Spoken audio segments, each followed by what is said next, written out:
बिस्मिल्लाहिर्रहमानिर्रहीम। Lecture number 3 in case of binomial theorem और उसकी रिलेटेड टर्मिनोलॉजी जो डिस्कस हो रही है वो इस वक्त हम डिस्कस कर रहे हैं अबाउट जनरल टर्म। जो फर्स्ट लेक्चर था इसका थ्योरम का वो था एक्सपेंशन कैसे करेंगे। सेकंड लेक्चर में हमने जनरल टर्म का यूज़ किया और उससे किसी भी टर्म की कैलकुलेशन करके दिखाई। हमें कहीं भी कह दिया जाए कि टर्म नंबर 6 बता दें, टर्म नंबर 10 बता दें, या वो टर्म बता दें जिसमें x की पावर इतनी इन्वॉल्व हो रही है, y की पावर इतनी इन्वॉल्व हो रही है। इस तरह जो टर्मिनोलॉजी हमसे पूछी जाए वो जनरल टर्म हमें हेल्प करती है फाइंड आउट करने के लिए कि एक्चुअल टास्क क्या है। यही चीज अब मूव कर रहे हैं in case of middle terms. ये हमारा आर्टिकल इस वक्त जो लेक्चर आया है that is about middle term. Terminology जरा देखिए मिडल टर्म की किस तरह की होती है। से a प्लस बी का स्क्वायर आपने ओपन किया तो a square plus 2ab plus b square. हमें समझ आ रही है मिडल टर्म ये है। एक इधर से छोड़ दें, एक इधर से रिमूव कर दें तो सेंटर में ये एक टर्म बची विच इज मिडल टर्म। इसी तरह जब हम इसका क्यूब ओपन करेंगे तो result is A cube 3a square B 3ab square plus b cube. अब अगर मिडल टर्म की बात करते हैं तो दो इधर से छोड़ दें, दो इधर से छोड़ दें तो शायद फिर मिडल टर्म दरमियान में बचे ही ना, तो मिडल टर्म तो बतानी है। तो इस हवाले से फिर क्या होगा, एक इधर से एक इधर से ड्रॉप करेंगे तो we get two middle terms, दरमियान में दो मिडल टर्म्स बचेंगी। तो इस चीज को देखते हुए ये तो था कंसेप्ट मिडल टर्म का कि उसका वो कैसे आती है। फिर उसका नंबर, जैसे ये है फर्स्ट टर्म, ये है सेकंड टर्म, यहां पर मिडल टर्म आपकी T2 होगी सेकंड टर्म, यहां पर मिडल टर्म T2 भी होगी T3 भी होगी, दो टर्में होंगी मिडल टर्म। तो इस हवाले से अब ये तो था एक कंसेप्ट। इस वक्त फार्मूलेशन की जा रही है। जब हमें पूछा जाता है कि इसकी मिडल टर्म का नंबर बता दें, कोई एमसीक्यू आ जाए या कोई शॉर्ट क्वेश्चन आ जाए कि इसकी जो भी मिडल टर्म बनती है उसको सॉल्व करके उसकी एक्चुअल वैल्यू बता दें वो कौन सी बनती है, फिर हम जनरल टर्म का यूज करते हुए ऐसी उसकी कैलकुलेशन करके दिखाएंगे। तो इस हवाले से अब कुछ नोटेबल पॉइंट्स हैं।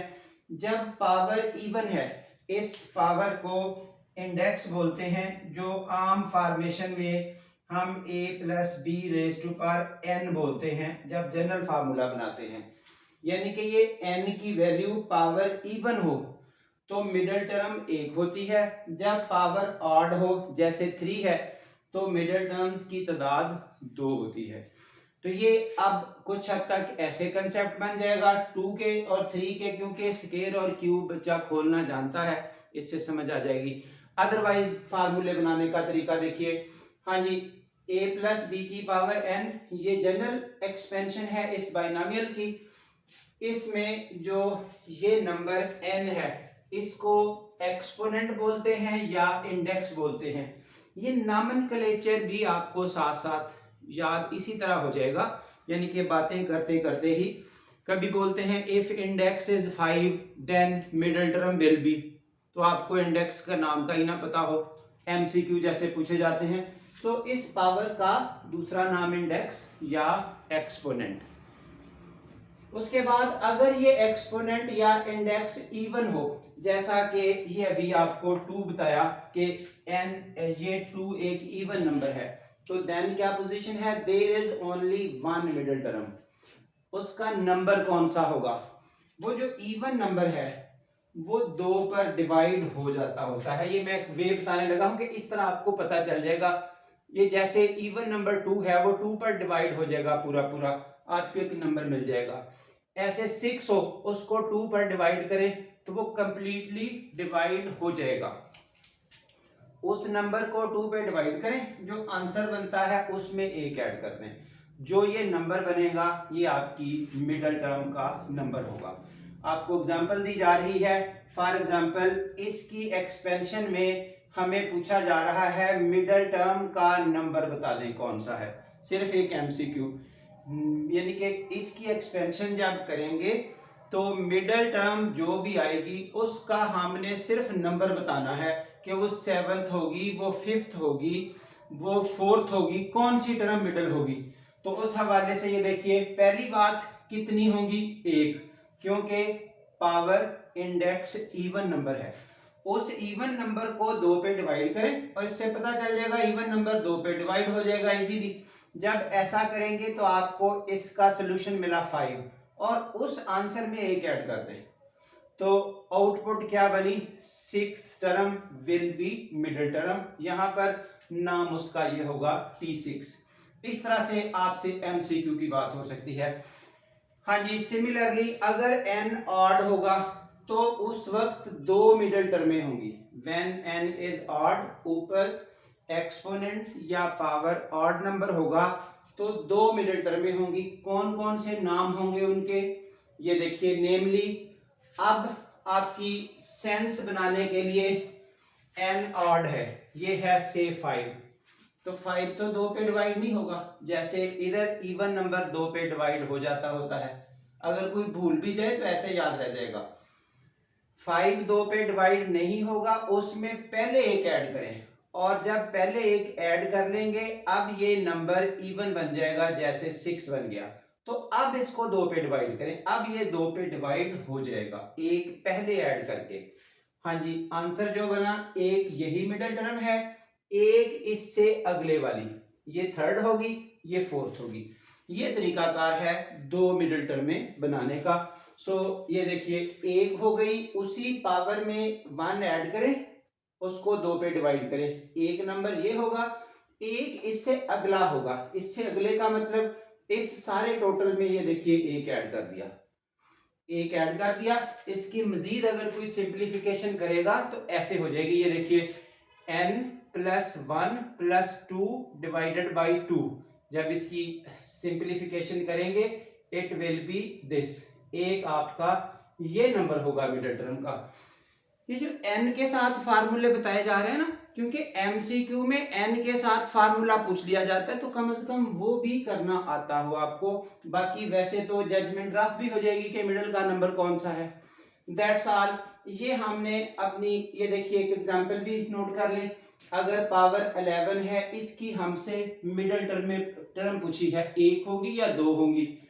पावर ऑड है इसलिए there will be 2 middle terms. कौन कौन सी 2 मिडिल टर्म्स इस 11 में। अब देखें 11 तो डिवाइड नहीं होगा 2 पे, पहले 1 ऐड किया, अब ये 12 हो गया, उसको 2 पे डिवाइड करें, 6 आ गया। ये कैंसिलेशन के बाद आपको 6 मिलेगा।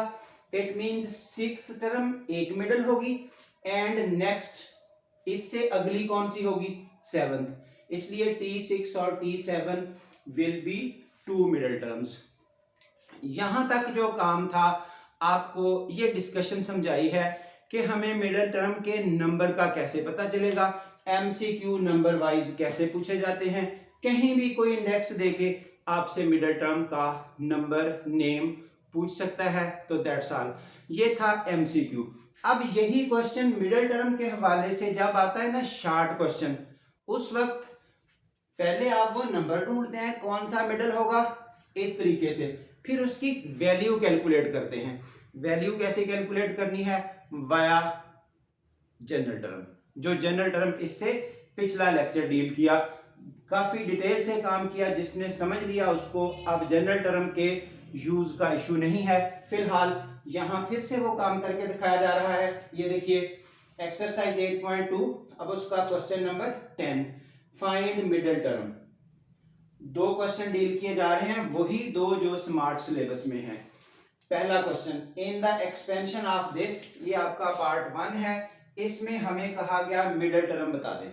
तो पावर कौन सी है, इवन, 2 पे डिवाइड हो सकती है, इसलिए एक ही मिडिल टर्म है। व्हेन पावर इज इवन, ये देखिए n is even, there is only 1 middle term, एक ही होगी। कौन सी, ये देखिए n 12 है, इवन इंडेक्स है, so there is only 1 middle term. नाम उसका क्या होगा, 12/2 प्लस 1। तो अब जब 12 और 2 को डिवाइड करेंगे 6 आ जाएगा, तो 6 + 1 दैट इज 7th टर्म या T7। यहां तक MCQ शॉर्ट क्वेश्चन। इस T7 की वैल्यू भी बता दें। वैल्यू बताने के लिए इसको जैसे जनरल टर्म का यूज करते हैं। जनरल टर्म का फार्मूला ज़ाहिर है इससे पिछले लेक्चर में भी डिटेल से पढ़ा जा चुका। ये आपके पास यहाँ भी लिखा हुआ है जनरल टर्म का फार्मूला, जिसमें एन आर ए और बी ये चाहिए। तो ये ए बी एन आर आप कैसे लेते हैं, इस तरह से a प्लस बी की पावर n इससे कंपेयर करते हुए, ये जनरल आपका सेटअप है। इस नंबर से कंपेयर करते हैं जिसमें a की वैल्यू आपके पास आ गई 1/x, ये देखिए b की वैल्यू क्या आ गई -x²/2, ये सेकंड नंबर। n की वैल्यू 12 आ गई। r6 कैसे यूज किया, क्योंकि वी नीड t7, ये देखिए tr+1 कैसे 7 बनेगा, अगर यहाँ पर 6 पुट करें 6 + 1 इस तरह से t7 बनेगा। तो ये r की वैल्यू 6 पुट करके उसके बाद यही जनरल टर्म का फार्मूला है, उसमें वैल्यूज इंसर्ट की। अब वैल्यूज इंसर्ट करने के बाद सिंप्लीफिकेशन मैं कुछ हद तक समझा रहा हूँ। ये देखिए 12 6 1/x की पावर a की b की सब की वैल्यूज एडजस्ट करनी। 12 6 ये वाला 1 की पावर जो भी होगी वो 1 ही रहेगी। ये देखना ये दोनों मिला के 12 - 6 ये 6 आ जाएगा। तो 1 की पावर 6 1 ही रहेगी, नीचे x की 6 ये लिख दी है। ये माइनस ये वाला माइनस उस इवन पावर की वजह से खत्म हो गया। x² की पावर ये 12 हो गई, नीचे 2 की 6 लिख दी गई है। अब ये और ये आपस में सिंप्लीफाई होके x की 6 ऊपर बचेगा, तो ये रहा x की 6, नीचे 2 की 6 64 हो गया। ये 12 6 एज इट इज अपनी जगह पर मौजूद है। अब 12 6 का वाया कैलकुलेटर, मैं वंस अगेन कैलकुलेटर का यूज बताने लगा हूं। 12c6 आपके पास NCR कॉम्बिनेशन की मौजूद है। 12 पुट करें कैलकुलेटर पर, ये की पुट करें NCR की, फिर 6 पुट करें तो इक्वल टू करेंगे आपको ये नंबर मिल जाएगा 924। आगे x की 6 दिस, ये 4 से कैंसिलेशन हो जाएगी, ये कैंसिलेशन करते हुए 231, तो ये आपकी रही वो छठी 7th टर्म जो आपसे पूछी जा रही है। हाँ जी, वंस अगेन मिडिल टर्म्स कहा है, अंडरस्टूड है। इसकी मिडिल टर्म्स बता दें। अब सेकंड पार्ट है ये उसी 10th क्वेश्चन का, सिलेबस का आखिरी क्वेश्चन। पावर 11 है, एक ऑड नंबर के हवाले से क्या होगा, n is odd, there will be 2 middle terms. कौन कौन सी होंगी, पहले उस 11 में 1 ऐड किया, 2 पे डिवाइड किया, छठी टर्म और फिर आगे 7th टर्म, यानी कि t6 और t7 बतानी है यहां से। तो वो कैलकुलेशन कैसे होगी, a की कीमत 3/2x, ये देखिए ये रहा a, ये रहा b, ये रहा n, ये सब लिख लिया। r एक दफा 5 लगाएंगे तो t6 बन जाएगा, फिर 6 लगाएंगे तो t7 बन जाएगा। ये जनरल टर्म का यूज होगा, इस तरह की सिंपल सी कैलकुलेशन होगी जो थोड़ी सी प्रैक्टिस भी बनती है बच्चे के लिए। यानी कि यही नहीं, अब इस तरह की कैलकुलेशन शायद मैं 2 लेक्चर्स में कर चुका हूं, इससे पिछला लेक्चर यही चल रहा था, जनरल टर्म में उसकी सिंप्लीफिकेशन कैसे करनी है। तो अब ज़ाहिर है ये आप असाइनमेंट के तौर पर ये डाटा है, इनमें वैल्यूज पुट करें और सिंप्लीफाई करके आंसर निकालिए। बुक से इसके आंसर्स चेक कर सकते हैं। 8.2 का 10th क्वेश्चन, उसका सेकंड पार्ट, 2 मिडिल टर्म्स वहाँ पे आएंगी। अभी भी असाइनमेंट में करते हुए समझते हुए कहीं कोई डिफ़िकल्टी है तो कमेंट्स करके मेरे से बात कर सकते हैं।